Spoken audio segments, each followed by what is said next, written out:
gathering theory. Well, we in cultural studies are terrible people. We like words that slip around. So we like the idea that there is a gathering here, and the idea that you can gather people and that people gather over an issue or something. Also that you gather things.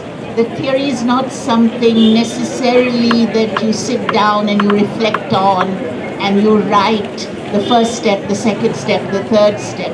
But it's something that you put together, that you can gather theory. So those are the two sort of dimensions of this that I want to explore. And some of you may realize that one of the books that I've been reading recently, even when I say this, is Judith Butler's Towards a Theory of Assembly, people getting together. Why do people get together? But that's only one of the books that I've been reading and thinking about, and all many other things that feed into this, including, as you can see, this fat book which I'm holding in my hand right now.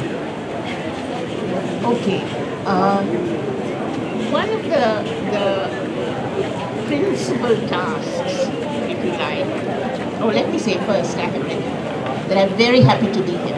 Sheila told you already that I was delighted to be asked, and to be part of this is very important for me. So it's my privilege to be here, and I don't really need to speak to you. It's my privilege to speak. And I consider it an honor to be part of this community that is gathered here today. I'm a great admirer of this university, which has a huge historical standing. A great deal has happened here, and in more ways than one. It's an outstanding place of learning, but it's also an outstanding historical location. Things that have happened here are of historical import. Secondly, this gathering in one sense nurtures and cherishes the idea of a university. What is a university about? A university is really about coming together like this and talking and thinking. That's what a university is about.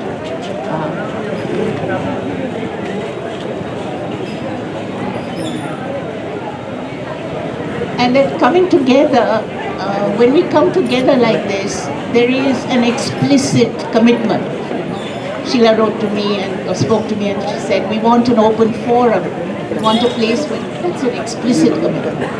But there are a whole lot of other implicit, subliminal, barely articulated issues that come together when we come together like this. And these issues are simmering there, if you like, at a sub-theoretical level, waiting for us to pull them out and to begin to think about them. If you like, another of the tasks, one of the tasks that a university has is to discuss, to come together, to talk, for people to interact and to meet, to become, that's the famous label of it, to become universal, to learn how to become universal, to move out of your own little ghetto, if you like, and to move into other places like this, and to be able to see the world from places like this. Another of our tasks as scholars and students and teachers, another is to think. One is to talk, but the other together, the other is to think, to conceptualize, to theorize. And the world that we live in and the world that includes ourselves. So we theorize about the world, but we also theorize about ourselves. And I want to stress by theorize, and I say this because very sad things are happening to theory. I do not mean learn a lot of information or learn some concepts and then apply them, all right? That's what people, very often, people who misuse theory do. They draw on a concept and then they apply it. I think to theorize is to abstract from experience, or to abstract from information that you have, or things that are happening around you, to be able to understand what underlies it and holds it together. And actually to conceptualize something anew, in a new way. That is to theorize. That way of not applying something that is already there, but to be able to conceptualize it in relation to the issues that confront you, the people that are gathered here, and the questions that you have to answer and address. And in one sense, over the last 8 or 9 months, I think all of you have been theorizing on your feet. Right? You may not think of yourselves as philosophers or theoreticians, but that's what you were doing. Now, there's also the question of how you recover that, how you use that, how you're able to present that. I think that if we don't theorize, there are two big dangers. And one of the dangers is that today, everything is being aggressively theorized by global capital. Global capital tells us what everything is, who we are, what we should be doing, how we are valuable, how a place should be organized, what the rules should be, who should be there, who is important there, who is not important there, and so on. So if we don't theorize for ourselves, then somebody else is already theorizing everything. So one of the things that you know, I'm sure all of you know, that there's a huge movement happening in the United States now, and it's a movement which is called Black Lives Matter. Right? Black Lives Matter. It's not an accident, I think, that we're also talking about lives mattering. So the Black Lives Matter movement says that it's so interesting that very often something will be presented as rioters. Now this is rioting. And what will be forgotten is that somebody was killed before that riot. So the fact that somebody was killed becomes lost and forgotten in the representations that show the riot. And the memory that stays is the memory of the riot, not the memory of the killing. So that's an example of what I mean, that if we don't theorize, we don't represent for ourselves, then somebody else, there is already waiting a huge apparatus that will theorize it in the interests of something else. Interest today, one way or the other, they call it structural adjustment. And what is structure is actually theory. You re-theorize something so that it's headed in a different direction, not in the direction where it is now. So the theory has something to do with getting down to the structure, working at the level of structure, as it were. The second reason, so one reason why it's so important to theorize and to reflect on and grapple and grasp the experience that you've had over this last year is that otherwise you're going to lose it. Somebody else is going to take it away from you. Right? And it was a lot of work and a lot of pain and a lot of effort, but it's going to benefit somebody else. Now the second big reason why it's very, very important to theorize is that we ourselves, if we don't have an adequate set of concepts to think about what we're doing, if we don't theorize, we ourselves, if we don't have an adequate set of concepts to think about what we're doing, if we don't theorize what we're doing, then we ourselves lose that experience. We cede it, we give it away, all right? To keep that experience and to actually cherish and treasure its value, to be able to use it again, we need to conceptualize it. Otherwise it's lost. As empirical evidence without that concept, we lose it. We lose it not because we forget it, but we lose it because we haven't developed the concepts that can actually hold it and capture what was new and different and important about it. And I say this because, we all have been watching television and we've been hearing about things, and I've sometimes thought we haven't thought enough about how to speak about these issues. That what we're saying is filtered through frameworks that are not adequate to the new experience. These frameworks are either older frameworks or frameworks that are not rich enough or frameworks that are not oriented to the new desires that are there, the new sense of the future and where we have to go that has come up as a result of struggles like this. And then when that happens, we ourselves will circulate ideas and information in inadequate ways, without adequate concepts and images and discourses, discussions for it. So let's just think about it. So I thought, since this is a place and it's very important for me that I'm here with you, here in this place which you occupied and which you turned into something that is historical. This is a place that became historical because of the way you touched it, you lived here, you worked with it, you left your imprint on it. And it's a very different and important kind of place. I had a broken leg at that point, so I was locked into my house and I was only able to use the phone or hear what is happening or watch the television. I wasn't able to come here myself. I thought maybe one thing we could talk about a little bit is this very concept and the Velivada. All right. Now that's an amazing thing.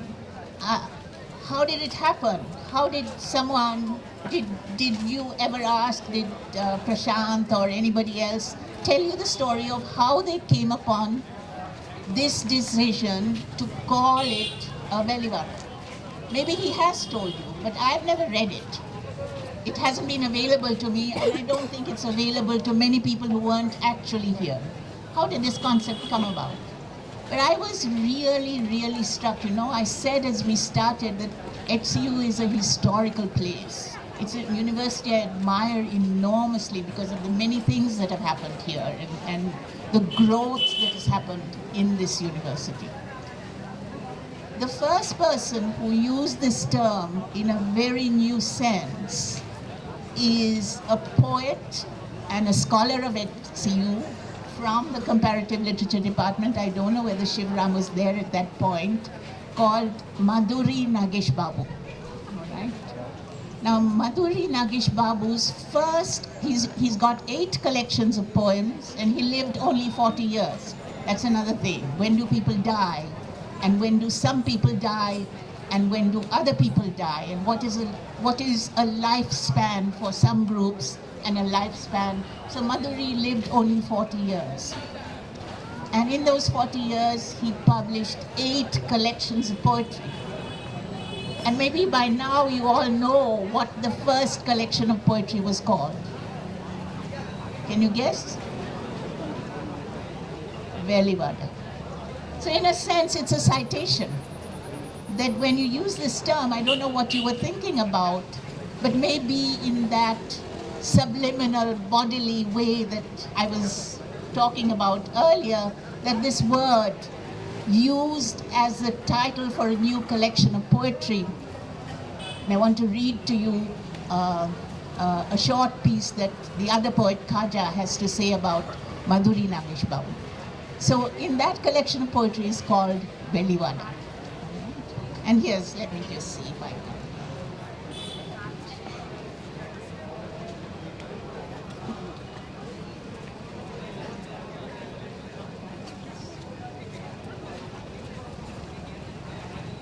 Okay, here we are.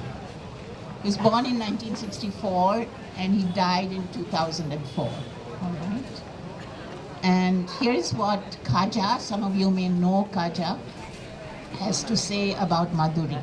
He says, If Nagesh Babu was a Reddy, Kamma or Brahmin, he would have got a or Nobel Prize or a Jnanpith Award. I regard him as one of the 4 or 5 best poets I have ever read. If he was not recognized, it was because he was a Dalit. Telugu literature never gave him the respect he deserves. Ignore his Dalit ideology. Even then, his poetry, purely as poetry, has such power and depth. Okay? He writes so well and easily. One can count such poets on the fingers of one hand. He's looking at all of poetry, and this is a poet who reads. One can count such poets on the fingers of one hand. So here is Madhuri Nagesh Babu and the Velivada. Maybe here we're already searching out a history for this term, and a history which is not just a sociology, which is not just, oh, in general, this is what Velivadas are. But here is a new use of that term as a title for a book of poems written by a student of this university who is also one of the 4 or 5 poets who deserve to be called poets, according to another poet. Some of these poems have been translated. I'll resist the temptation to read them to you because that would be something you can do for yourselves at another time. And are available in this book, but other poems have also been translated, and the Telugu originals are also very, very important and powerful.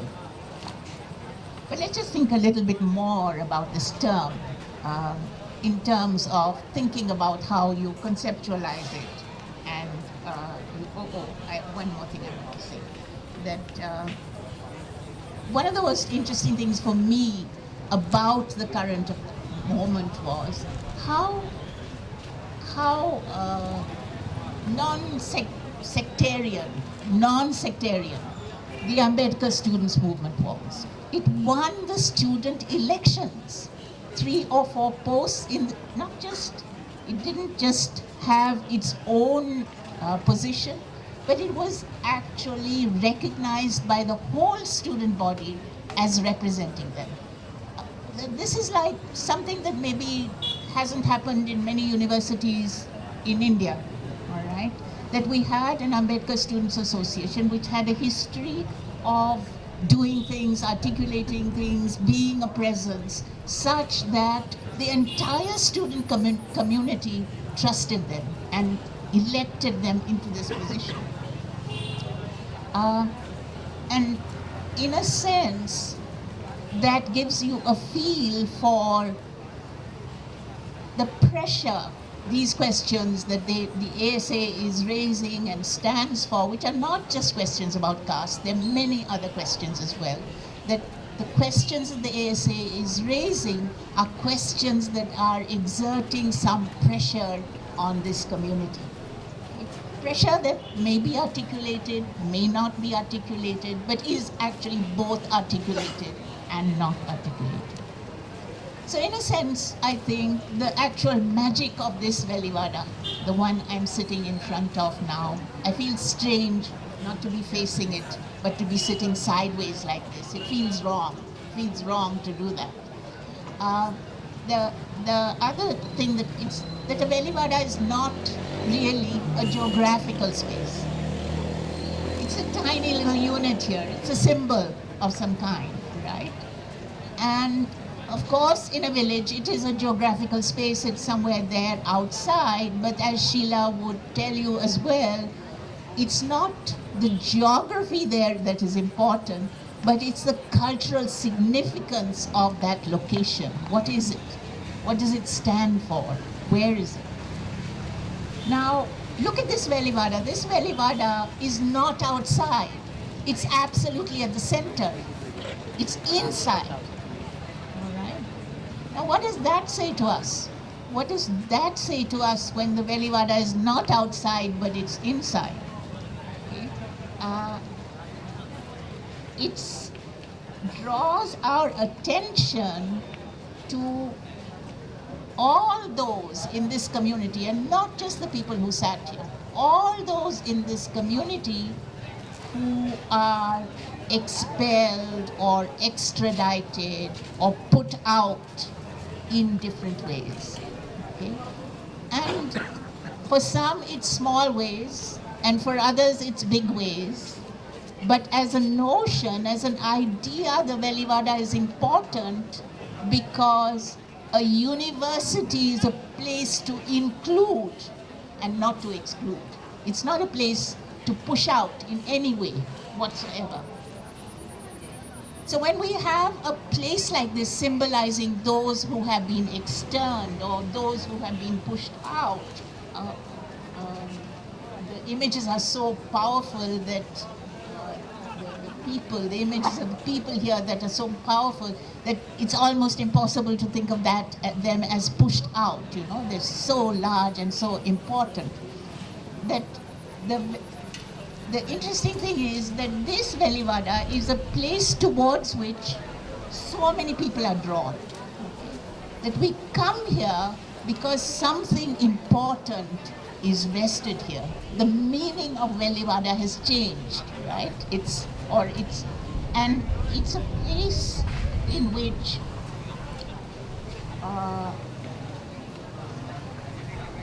let me put it this way, it's not only a place to which all of us are drawn, it's a place through which we try to understand ourselves, everybody. That this is a location that allows us to think about ourselves in a new way. But it's also a location that asks us to think about the university in a new way. Okay? It asks us to think about the university as a place that works to exclude. So the exclusion is not just expulsion or this little letter that you get, the actual statute of the law, but there is the expulsion that people experience at an everyday level. Now I know that as teachers, and I know from the teachers that I've talked to and that I've listened to, I know that teachers, as all the way through, but I think greatly as a result of the experiences they've had over these last months, have begun to think about why it is that classrooms exclude, why it is that disciplines exclude, why is it that knowledge excludes? Not just, there are many other kinds of exclusions as well. So if some students are not doing well, all right, and in general we know that doing well also has a cost. Okay? Rohit was a stunning example of how you break that, but doing well in general also has a cost. But if doing well has a cost, then you know that knowledge has a cost. Otherwise, doing well would not have a cost. All right? So how do you think about all these things? So in a sense, the Velivada turns back and to say, the outside is always the outside of an inside. Okay? It's not a place. It is actually some place from which you understand what is inside. The outside is an outside of the inside, and it's a place from which you understand what is inside. But I think the magic that has happened here is not only that it becomes a place to look at the inside. The magic that has happened here, and it has happened just like the ASA managed to win the student elections, not just the elections of the ASA and in their own little pocket, but then they won the student elections. It's an important, very important thing, which it's stunning that just like that, today the Velivada has become a place from which you look at the rest of the university. It demands something of the rest of the university. It requires the rest of the university to answer it. But it is also much more simply the place of a look. And I'm reminded of Moinak Biswas. He's a film theorist working in Jadavpur University. Moinak wrote a short kind of obituary when the Iranian film director Abbas Kiarostami died. And one thing he said in that, which is really very striking, he said, Kiarostami is not a director of things. He doesn't make cinema or films about things. He makes cinema or cinema about looks. All right? His cinema is a cinema of the look. All right? And in one sense, the Veliwada is a place that looks. It's a place from which to look. And this shift in the location of looking, where are we looking from? Okay? That shift in the location of looking would have happened to you over this 8 months. All right.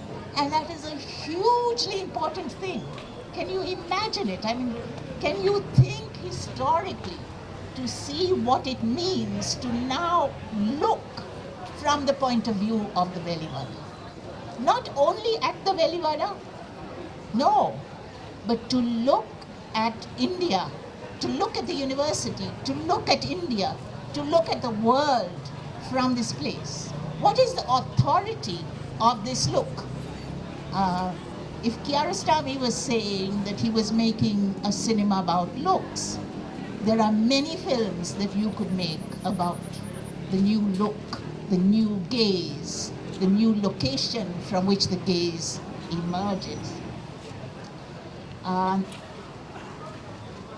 We also want to know that when you think about the Veliwada geographically, then it looks as though, it sounds as though it's just a place, right? It's outside.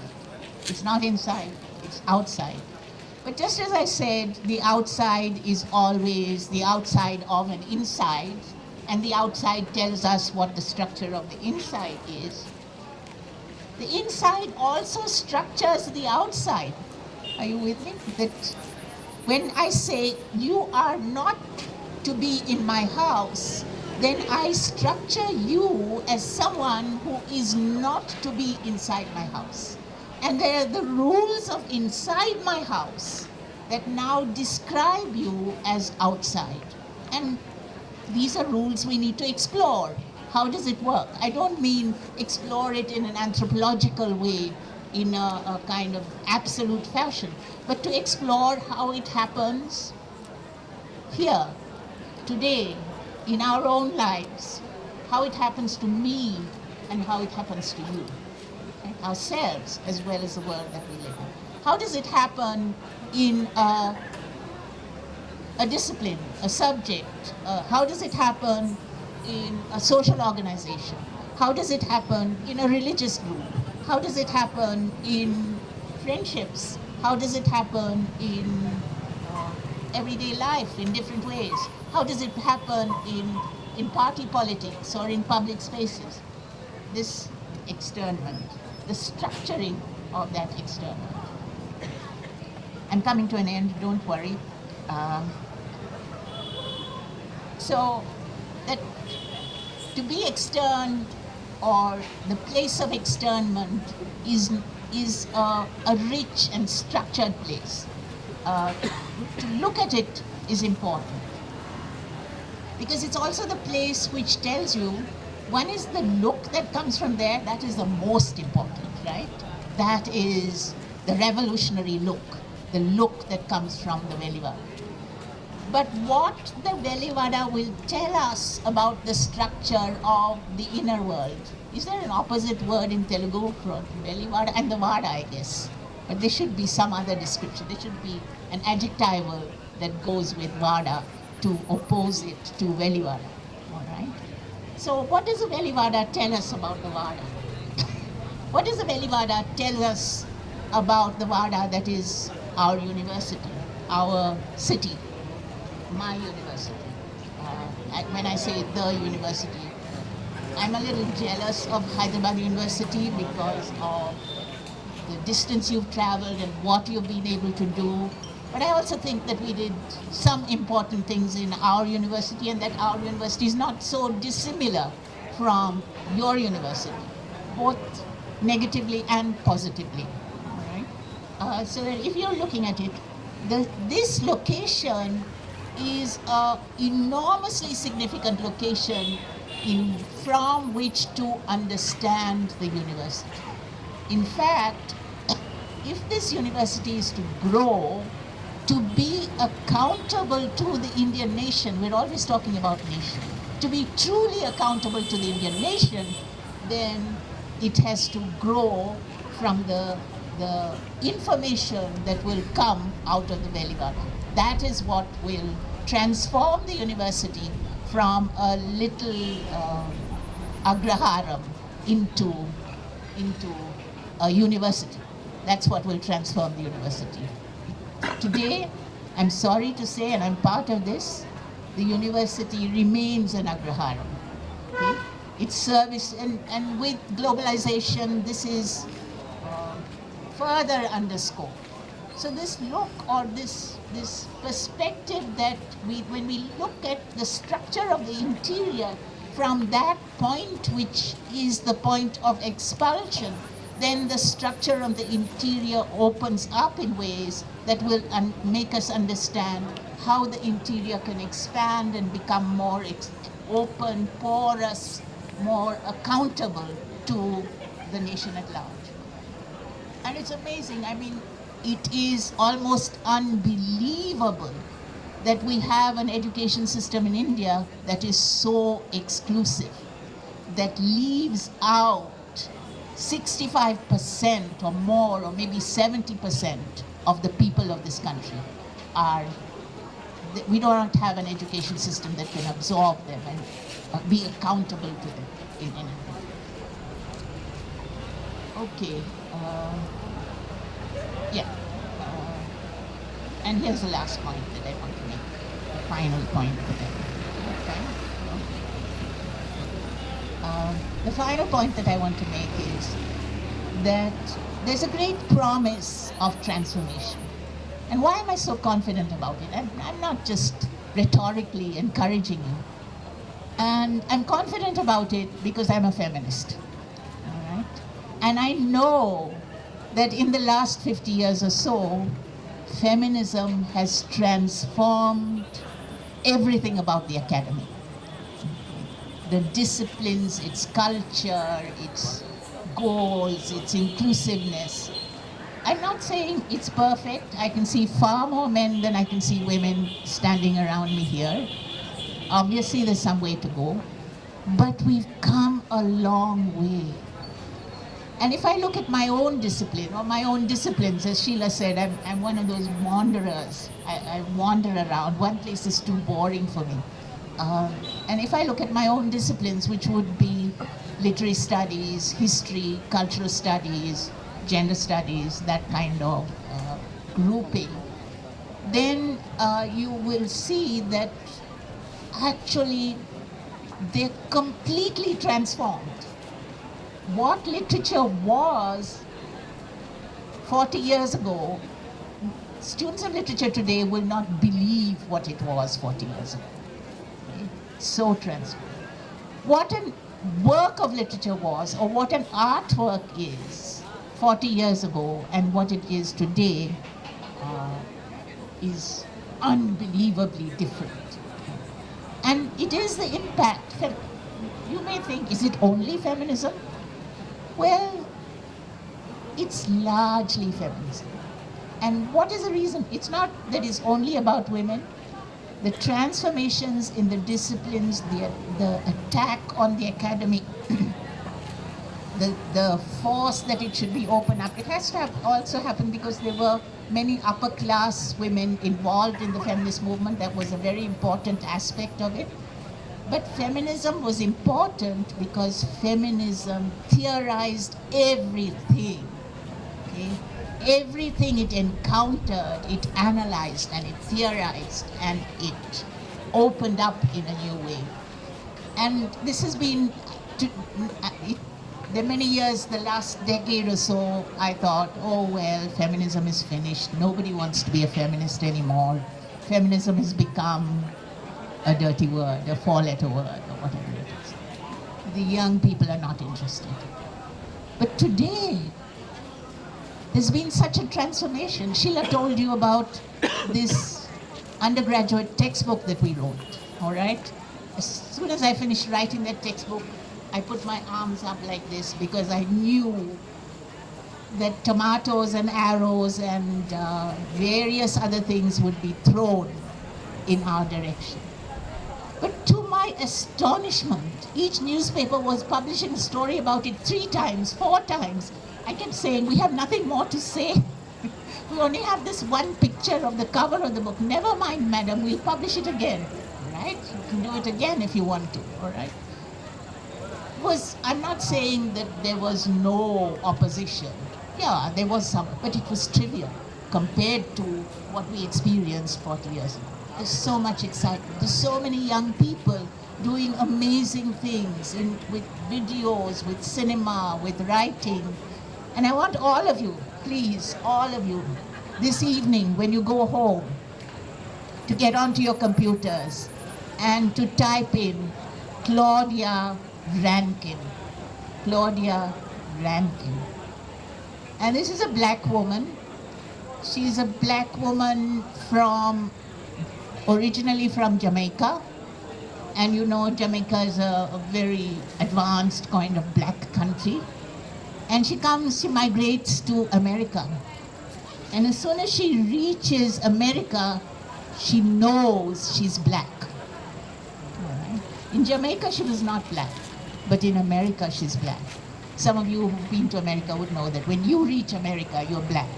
All right? And in one sense, globally, in a global economy, we're all black. So Claudia Rankine writes this poem. Is it a poem? I don't know. Is it a social study? I don't know. Is it an artwork? I don't know. Is it a visual art? Yes. Is it verbal or literary art? Yes. It's something that has redistributed all the little rooms in which all these things happen. And Claudia Rankine is writing a poem, maybe a film script, maybe artwork, maybe about a concept in political science. She calls her poem, maybe artwork, maybe she calls it Citizen.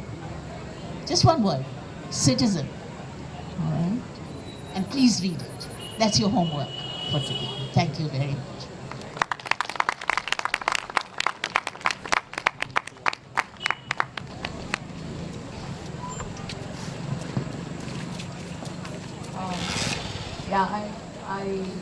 If there are any questions, we can take them. If you can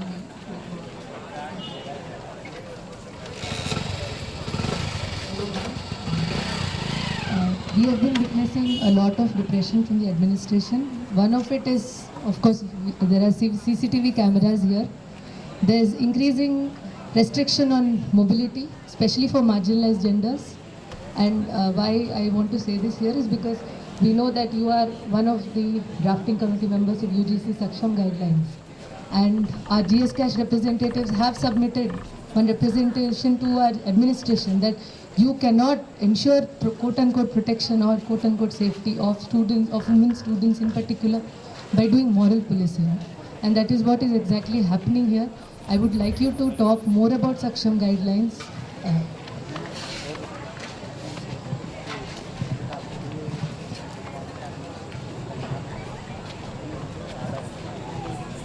First, let me just clarify that that committee was not a drafting committee. It was a committee that investigated and reported back to the university and to the UGC, and the UGC then sent back various kinds of recommendations to the universities, including the setting up of the GS Cash, that there has to be a complaints committee and that it has to have this structure and so on. There were also other discussions that were set up. So that committee is defunct now, it's all right. But moral policing, it's part of the world, right? There's no way in which there's always a sense in which the university breaks those rules.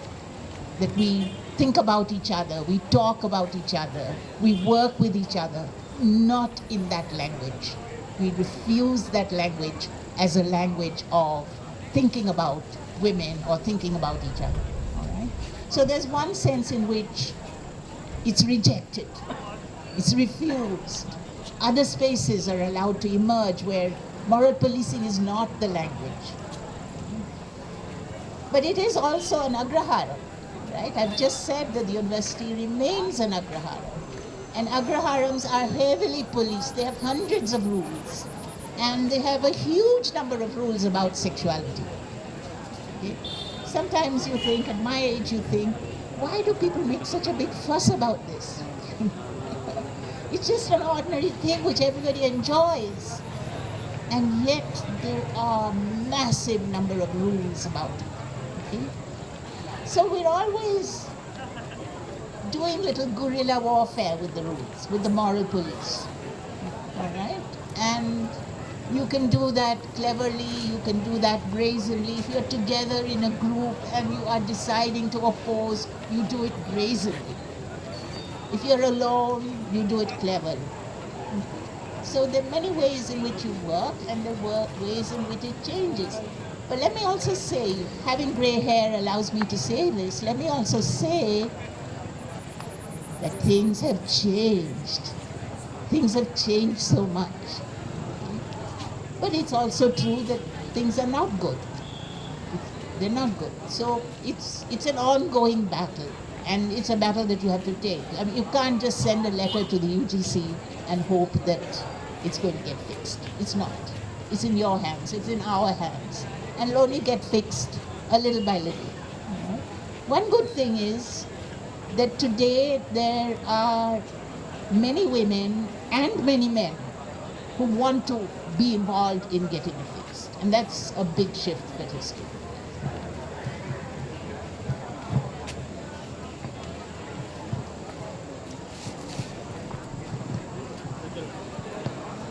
Madam, my name is Abbas. I'm from Sociology Department. I think you have elaborately and since you started your talk theorizing gathering theorizing. I would like to ask one thing, Madam. M.L. Durkheim has theorized suicide, and Abbas Kiarostami's strong point is suicide. Most of his movies talks about and he very emphatically has taken suicides as a point of filmmaking. I think one thing I would like to know from your experience, from your theorization, how do the feminist theory see suicide as a form of protest, and what is the exact stand that feminist theory has taken this?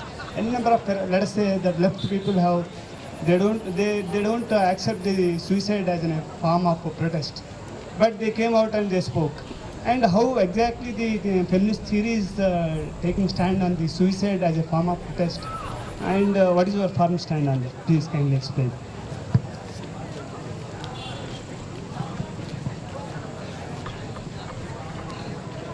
I think suicide can be a form of protest, but it should not be. I'm totally against suicide. I don't think there's anyone here who would feel that as a form of protest, you should commit suicide. You don't give up your life. You live to protest and to continue protesting with your friends, your co-protesters, and so on. And yes, what about feminism? I think feminism is one of the first. I mean, there are open suicides which are done, like people setting themselves afire, or monks killing themselves in Tibet and in Japan and in Mongolia and so on. That there are different kinds of protest suicides that are ritual suicides of protest. But it is another sense in which various kinds of suicides are taken. There are living deaths, right? Where you are alive but you are dead. And feminism has been very interested in this erasure of life in women. That are they allowed to live? In what way are they allowed to live? So in a simple example would be how you would lock her up, or keep her inside or police her speaking or her interaction with people and so on. So then, in a sense, that denial of life, I think that's what feminism has talked much more about, the denial of life. But that suicide, I feel that suicide is not a protest. It can be made into a protest, but it's a moment of total despair. For me, it's very difficult to think of it as something that is done out of great strength. Maybe if you're in an army and you're going into, I don't know, I haven't thought enough about this, but yeah, I'm totally against it myself.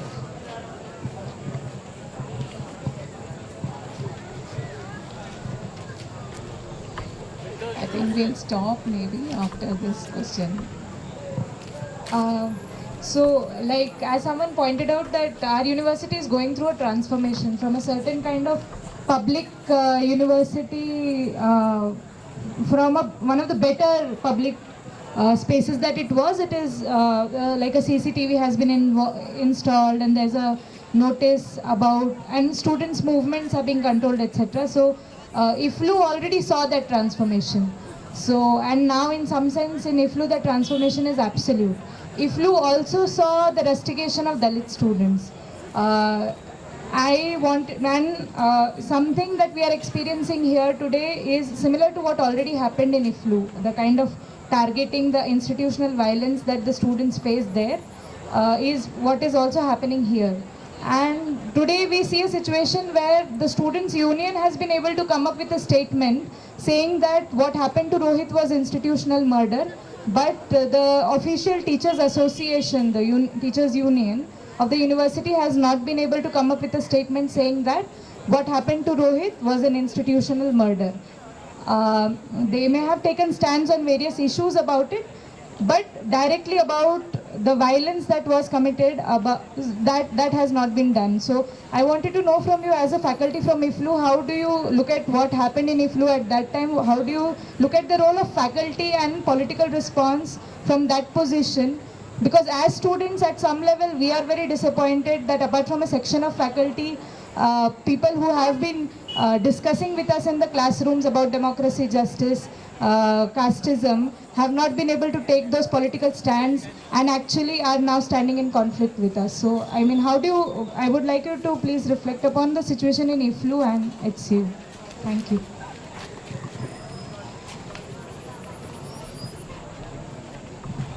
Well, let me say that my whole talk was actually a reflection on the situation in IFLU. Why is it that we had to cede? Why so much?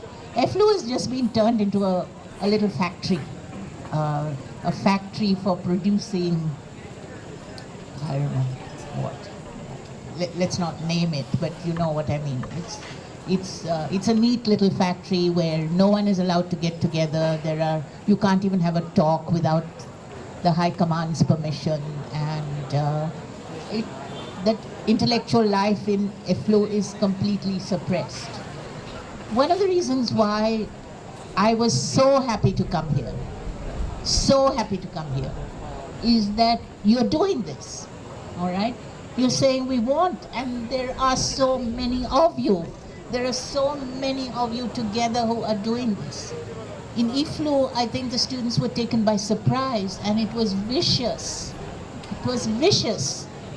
I don't think you've encountered that kind of viciousness. Right?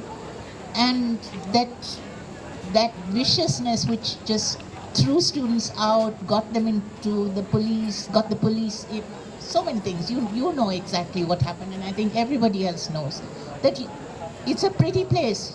IFLU has now turned, it's got painted fingernails and little flower pots everywhere, and it has no brains, okay? The mind is not allowed to function there, it's not there. And it means that sometimes people feel that they have to draw back, that you know, 2 steps forward, 1 step backwards. You've heard that slogan, that's all that's possible in that condition, and that that's decisions that they have to take. It breaks my heart, but that has happened. But please don't let it happen. Don't worry about a CCTV, all right? If there are enough of you, that CCTV is powerless.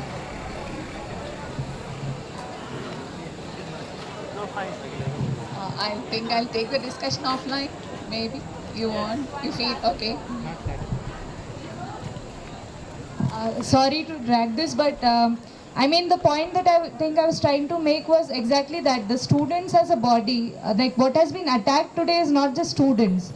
It is the university has been attacked, and students as a body is something which is always in transition.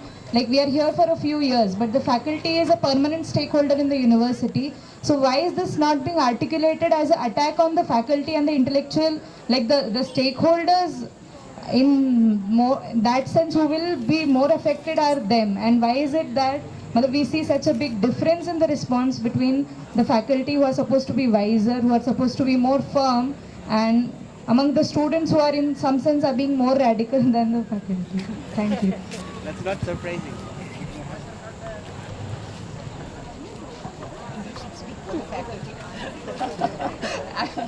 Okay, the answer, Susie is saying you're also a faculty, but I'll say it's because of age.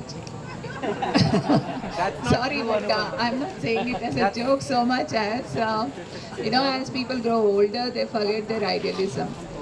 Right? They also get caught up in their own, what should I say, selfish motives. I'm not denigrating anyone by saying this, but basically that's what happens. I remember my father telling me that when you become old and you're still as as passionate as you are about questioning things, then you have remained young at heart. So I keep remembering that now. But I actually would like to seriously say that it's sad that I agree that I think the faculty have a very heavy responsibility to protect the democratic spaces of the university, to protect the intellectual endeavor of a university, and we hope that we'll be able to slowly bring more people into the fold, and this series is an attempt to open up spaces. That's why we call it Open Space Academics. We also hope that with this series that we'll have more debates. We'll be able to, bring in more faculty into questioning the